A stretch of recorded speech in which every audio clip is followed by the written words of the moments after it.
400សូមធ្វើវីដេអូចែករំលែកជូនអំពីពូជមន់យូណានបាទចឹង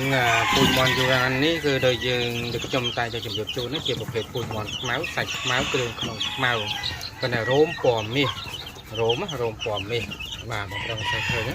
ចឹងគឺយើងនឹងអភិរក្សពូជនេះទុកប្រចាំកសិដ្ឋានតែម្ដងហើយបើយើងព្យាយាមបាទសិក្សាស្រាវជ្រាវក៏ដូចជា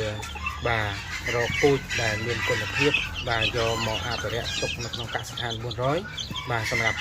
ជាកន្លែងទស្សនកិច្ចសិក្សាជាកន្លែងទេសចរផ្នែកកសិកម្មដែលមានវិស័យកសិកម្មរាប់រយមុខនៅក្នុងកសិដ្ឋាន400ស្រាប់ចឹងសម្រាប់ពុកម៉ែបងប្អូនចង់បរិយាសមត្ថភាពលើផ្នែកការចិញ្ចឹមមាន់ស្រែនិងបក្សីផ្នែកវិរិយវប្បកម្មបាទកុំភ្លេចនឹកដល់កសិដ្ឋាន400បាទមានសេវាកម្មបណ្ដុះបណ្ដាលបាទតាមប្រព័ន្ធអនឡាញហើយនឹងការមករៀនផ្ទាល់ហើយនឹងសេវាពិគ្រោះយោបល់និងការបរិយាសមត្ថភាពទៅដល់ទីតាំងបាទក្រុមហ៊ុនបាទអង្គការជាតិអង្គការអន្តរជាតិតាមការប្រជែកតាមការពិភាក្សាគ្នាអរគុណជួបគ្នានៅវីដេអូបន្តទៀត